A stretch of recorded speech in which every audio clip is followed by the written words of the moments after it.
Hi everyone, I'm PMA Balyo. We are the Group 4 and we're here to discuss and summarize all of our lessons in Btcc. In session 1, we have here the IMO.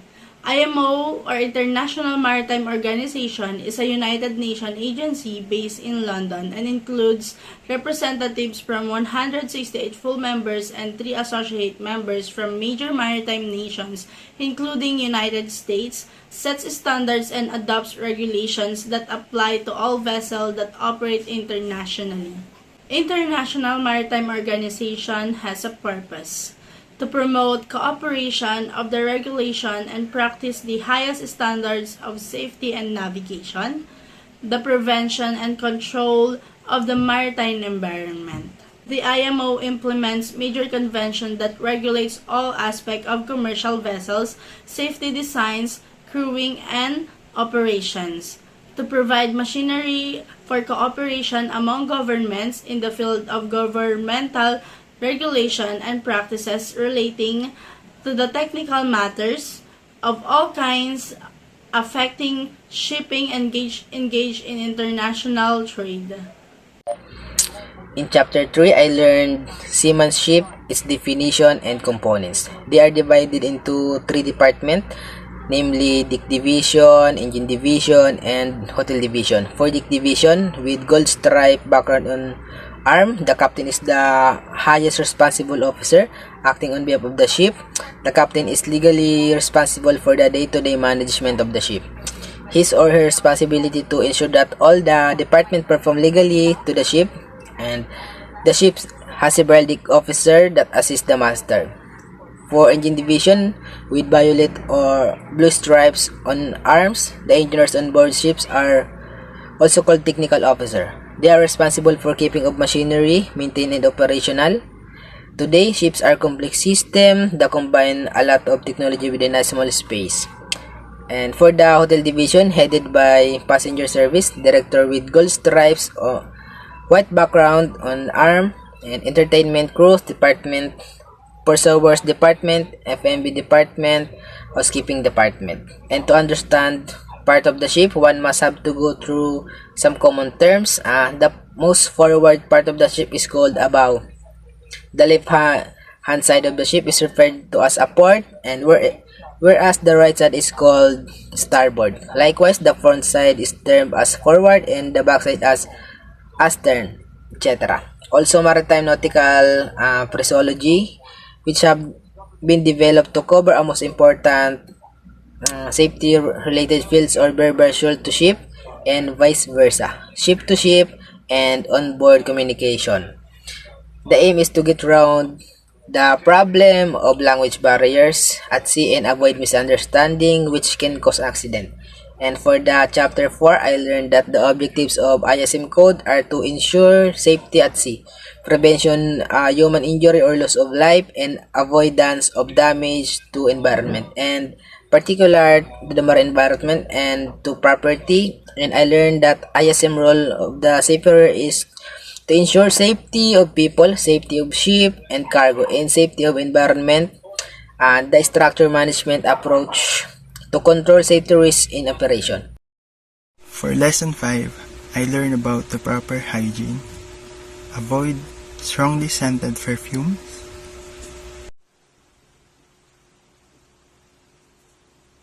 Keep fingernails clean and well trimmed.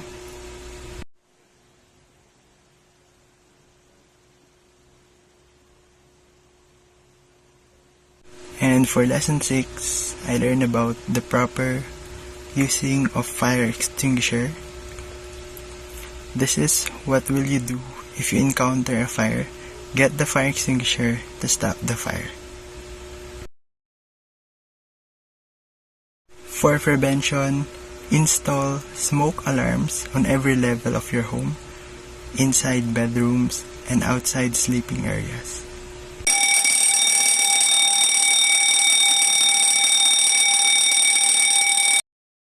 A distress signal is an internationally recognized means for obtaining help.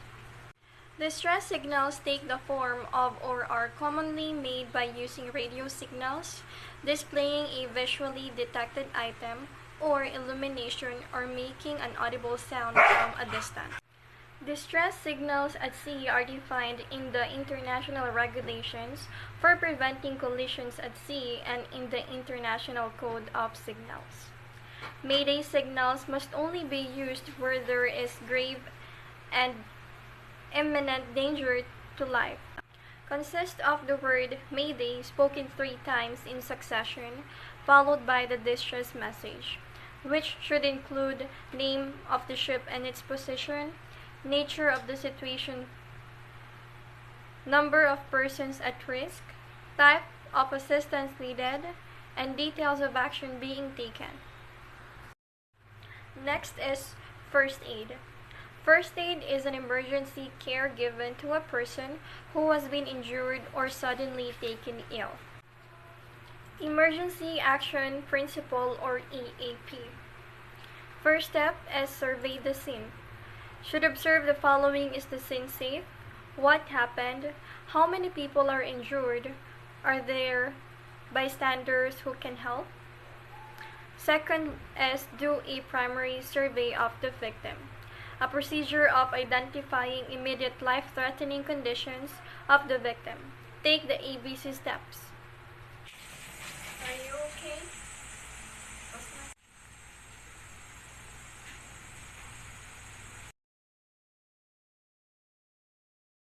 Third is activate medical assistance or transfer facility. Inform bridge for medical assistance. Do a secondary survey of the victim. A procedure done to identify other injuries of the victim to the other period of the body. Mabuhay! I'm Trisha Turla. I learned in Chapter 5 Shipboard Practices and Producers, the Military Emergency Services, Law Enforcement, Firefighters, Paramedics, Hospitals, and other organizations employ military time because it is clear-cut and brief. The way hours are expressed in the primary distinction between normal time and military time. Each of the 24 hours in a day is denominated in regular time by a number between 1 and 12. The hours are labeled from 00 to 23 in military time. Midnight is 001 a.m. in the system is 01 1 p.m. 13 and so forth. Next is hygiene. Use suitable deodorants including unscented underarm deodorants. Avoid strongly scented perfumes or colognes. The next chapter 6, I learned the theory of fire, 3 states of matter, solid, liquid, and gas. Atoms or molecules of a paper are not packed loosely and are not packed together at all. The 3 elements required for combustion. Fuel, solid fuel such as food, paper, and cloth. Oxygen, the oxygen content of the surrounding air, 16% oxygen is needed to support flaming combustion. And smoldering combustion can take place with 3% oxygen. Heat, the third side of the fire triangle. Lesson 11 and 12. General alarm is recognized by 7 short blasts on the ship horn followed by 1 long blast. Fire alarm is sounded as a continuous ringing of ship horn. Man overboard alarm. When a man falls overboard, the ship internal alarm bell sounds 3 long rings and ship whistle will blow 3 long blasts. Prevention of pollution. Prevention of pollution means taking action to reduce the use of toxics and other potentially harmful materials at the beginning of a process or operation. It is harmful to our maritime industries. Prevention of alcohol and drug abuse. I learned that any level of alcohol consumptions or illegal drugs by crew members on board has implication for the safety of the vessel, the crew, and passengers.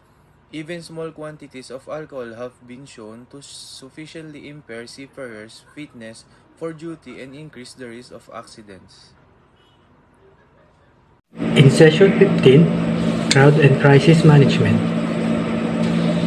In order to manage an incident on board a passenger vessel, Competent crowd and crisis management is essential.